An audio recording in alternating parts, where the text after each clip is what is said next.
esse problema de saúde que você Foi da mencionou saúde, aí. não foi? 2006. Muita gente que está assistindo agora deve ter se lembrado numa época que eu andava com uma barriga grande.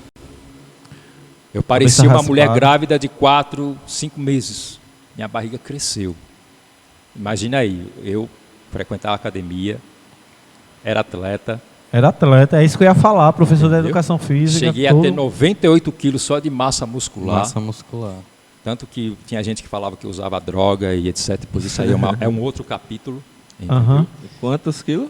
98 quilos. Pô, então Só de era- massa muscular. era grande, Pegava não. assim na Eu me lembro. Na minha, Rapaz, no eu lembro abdômen, do só fazia professor, assim, cara. Pelinha.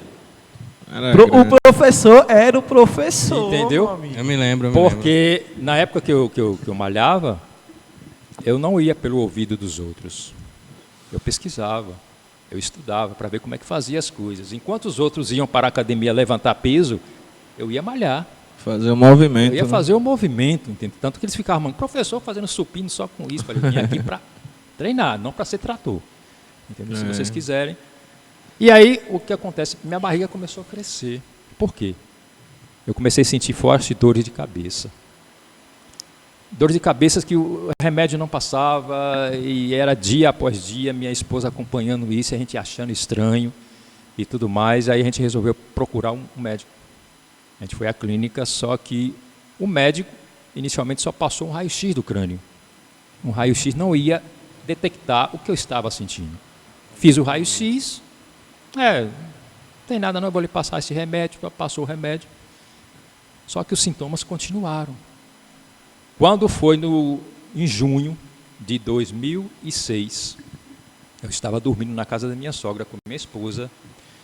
Meu menino tinha 3 anos de idade, ele dormia no meio da gente. Jardel? Não, Jardel também é um outro capítulo. Jardel, ele é que me adotou, e na realidade ele é meu sobrinho. Jardel não é seu filho, não é? Não, ele é meu sobrinho. Caracas. Ele é que me adotou como pai, entendeu? Então ele é meu filho. Eu juro que eu pensava que ele era seu filho. Amo demais esse menino que está terminando o curso de psicologia em Salvador. Não, ele era muito. Olha, quando no meu tempo de escola, ele era um cara, não era da sala, não. Eu sei. Ele era o cara da escola em termos de inteligência. Pois. Ele era um crã. Olha, velho, o cara era muito Pois inteligente. ele está em Salvador terminando o curso de psicologia. Mas nunca teve aqui, né? Já de vez em quando ele aparece. Jardel, se você estiver assistindo aí, aquele abraço, viu, cara? Exatamente, exatamente. Então, é o meu filho que está com 19 anos agora. É o branquinho, Gabriel. é o que Gabriel. parece com você, né? Marcelo Gabriel, entendeu? 19 anos E na já. época ele tinha 3 anos e estava dormindo no meio, entre eu e a mãe. E eu acordei com uma forte dor de cabeça, terrível. Eu nunca tinha sentido como naquele dia. E quando eu acordei, já foi vomitando, aquela coisa. Eu falei, só lembro que eu disse para minha esposa, tira o menino daqui. Você falou para a esposa, né? Foi. Aí ela tirou, chamou a ambulância. Aí a ambulância me pegou, trouxe aqui para o posto. Aí a doutora já Com identificou. quantos anos, professor? Eu tinha o quê? Foi em 2006. Eu tinha 30 e poucos anos. 33. É nessa faixa aí. Aí tem que fazer o cálculozinho. E aí a médica identificou, não, aqui não é o lugar dele, tem que ir para Salvador. Aí eu me lembro que me colocaram na ambulância com tanta delicadeza que eu bati a cabeça lá no fundo da ambulância, que minha esposa quase mata o maqueiro ali. Será para melhorar? Pronto. Aí eu só me lembro que eu acordei no HGE em Salvador. E foi lá que começou o início do meu tratamento. Porque antes disso eu já tinha ido a uma clínica especializada em Alagoinhas para fazer uma tomografia. Mas- Foi a tomografia que identificou o problema. Aí deu o quê? Que a tomografia ela vai fundo. Ela vai fundo. Tanto que eu fiz na clínica lá, de manhã, e eu já estava me preparando para vir embora para pegar Era a o clínica resultado particular ou... particular. Eu estava me preparando para pegar o resultado no dia seguinte. Aí falei, vou embora. Aí o telefone tocou. Era o pessoal da clínica. Olha, senhor Marcelo, o médico, que era o dono da clínica, quer falar com o senhor. Eu falei, vixe. Aí o negócio pegou. Ele quer falar com o senhor. Aí ele fui, ele me chamou numa sala e disse, olha, o seu caso é um caso raro. E eu lhe chamei porque eu queria pedir sua permissão para registrar o seu caso nos anais da medicina. Nos registros. Porque é raro Caramba. dar na minha idade. Qual era o problema? Hidrocefalia. Não é microcefalia.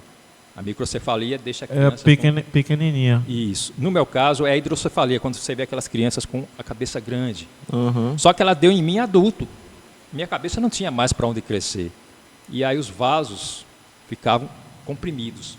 Porque a gente tem um líquido chamado líquido encefalorraquidiano.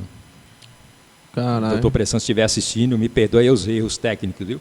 É encefalorraquidiano. É um líquido que impede que o nosso cérebro Bombei. se choque com o crânio. É como se fosse um Sim, amortecedor. E esse líquido ele percorre a medula e retorna. Aí fica nesse vai e vem. Todo mundo tem. Só que no meu caso estava um pouquinho a mais. E esse pouquinho a mais comprimia o cérebro e me dava dor de cabeça. Então ele estava fazendo pressão. Uma pressão a mais, né, no Isso, caso? no cérebro. Então chama-se hidrocefalia. Hidro, água. Cefalia, cérebro. Fica ao redor do cérebro. Então, um excesso de líquido. Isso. E lá em Alagoinhas, o médico disse, você vai ter que usar válvula. Aí eu fiquei com medo. Porque são duas coisas que o ser humano tem medo. Mexer no cérebro e no coração. No coração. Aí a gente fica logo com medo. Coração. E quando ele falou em válvula, eu pensei que era aquelas bolsas que você coloca do lado. Falei, Chega a dar agonia, mexeu com a minha vaidade. Vou usar com essa bolsa? Não, na minha cabeça ninguém mexe. Aí foi quando deu essa crise que eu estou falando para você. Foi essa crise que me levou para a emergência do HGE. E eu tive que fazer a primeira cirurgia em 2006. Eu estava dando aula em Seu Osvaldo e estava dando aula no Costa Brito. Foi quando o Costa Brito inaugurou o colégio top, né? Colégio novo. Isso mesmo, colégio todo novo. professor Colégio queria novo. dar aula ali e É. eu fiz parte da primeira turma de professores ali. Era uma turma imensa, por exemplo, do segundo ano, tinha cerca de 50 e tantos alunos. Era dividido em salas. Então, era uma turma maravilhosa. Então, Erivan e Companhia Limitada eram meus alunos. Né? Erivan, que estiver me assistindo aí, um abraço. Alberlan. Erivan, Oberlan, Isso. Suzane, Fabinho, Isso. Uma Rafa galera Gordo. boa. As Chegava- melhores gicanas que aqui eu já presenciei foi num colégio novo, velho. Uma galera... Então, em 2006 eu estava já no auge da minha carreira, dando aula, tudo direitinho. Foi quando aconteceu esse problema que me tirou de linha. Aí interrompi o meu contrato lá com o Costa Brito, porque foi na época do prefeito era Toninho, ele me chamou, que eu era concursado da prefeitura. Sei. E o interessante é que eu sou concursado da prefeitura não como professor, eu sou assistente administrativo. E é? Eu não sou professor da rede pública do município. Eu sou professor, fui professor da rede particular, mas não da rede pública. Na rede pública eu sou assistente administrativo.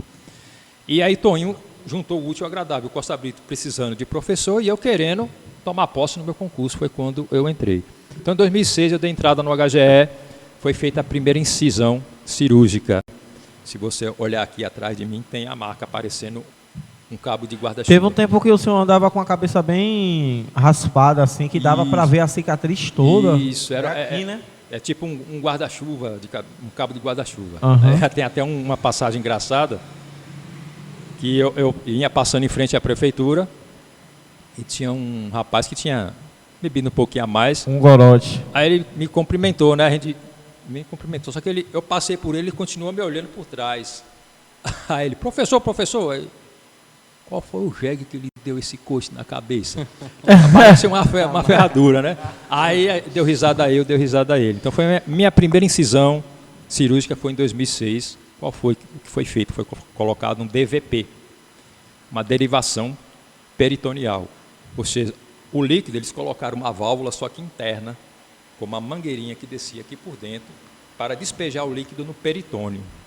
Nessa E época, até hoje nem... nessa época eu estava quase médico, porque eu pesquisava tudo. É algo que fica, professor? O peritônio é uma pele que envolve os pulmões. O pulmão da gente está dentro de um saco. Esse saco é chamado peritônio. E aí o líquido ia para o peritônio, para de lá ser expelido. Só que um médico da rede pública, ele não me explicou que eu tinha que bombear a bombinha. Toda noite eu tinha que fazer Manual. movimento para que ela desentupisse e o líquido escoasse. E aí, com o tempo... tanto que era meu filho de 3 anos que fazia. Ele, papai, Não dá agonia, não? bora bombear. Eu ensinei para ele, enfiava aqui o dedo e sentia. Aí o líquido circulava, entendeu? Caraca. Só que o médico não me explicou isso quando eu saí do Cê é hospital. doido. E aí a válvula com o tempo foi entupindo. E aí o que acontece? O pulmão, o estômago começou a crescer. Foi nessa época que eu parecia uma mulher grávida. Eu segurava um copo na barriga. A barriga começou a crescer. Aí eu dei uma nova entrada em um outro hospital Foi em 2008, no Hospital das Clínicas. Foi lá que eu tive o prazer de receber a visita de um dos meus alunos mais ilustres, Dr. Bressan. Doutor Bressan. Dr. Bressan era estudante de medicina. Com certeza deve estar assistindo. Alô, doutor Bressan, isso. sem dúvidas, Aquele próximo abraço. mês. Um abraço, certo. viu, Bressan? É, sim, Não é isso? tá na O convite lista foi aí. lançado. Deve estar recordando disso aí. Ele Tá foi na me lista visitar aí. e me levou um livro de presente no Hospital das Clínicas. Ele era residente lá, soube do meu caso e foi me visitar. E saí do Hospital das Clínicas e tive uma nova crise no ano seguinte, em 2009, que eu fui para o Roberto Santos. No Roberto Santos era tudo ou nada. Eu me lembro que os médicos chamaram minha esposa e disseram, olha, ela me contou depois, depende da senhora. A gente tem que fazer uma incisão, a gente vai tirar todo o corpo estranho que está no corpo dele. A gente vai tirar a válvula, tirar a mangueirinha, tudo, e vai fazer uma incisão natural aqui no crânio. Se não der certo, é óbito. E a gente precisa da autorização da senhora. E aí, eu conversando com ela, eu lembro que eu disse para ela, entregue tudo nas mãos de Deus. Assina o que tiver que assinar. O senhor autoriza. sempre teve essa posição Sempre. religiosa? Sempre. Tanto que quando eu dei entrada no HGE, você sabe que no HGE você só entra na emergência. Já Aham. entra. Eu lembro que vida minha ou cunhada morte. disse o seguinte, ó, você está se sentindo mal? Aí eu falei, eu estou me sentindo... Finge que está sentindo mais mal ainda. Passa a cara de quem está morrendo. Se joga Me permitiu aí. entrar. E aí quando os médicos disseram lá que eu tinha que fazer cirurgia, minha esposa ficou com receio. Mexendo na cabeça, aquela coisa toda. E os médicos de hospital público, eles não têm cerimônia. Eu lembro que eu estava lá na máquina, mas o ouvido estava... Ele disse, ó, se a senhora quiser, faz. Se não quiser, dê lugar para quem quer. Foram assim categóricos. Aí eu só lembro que eu puxei o braço dela e disse, olha, aconteça o que acontecer. Eu só vou lhe pedir uma coisa.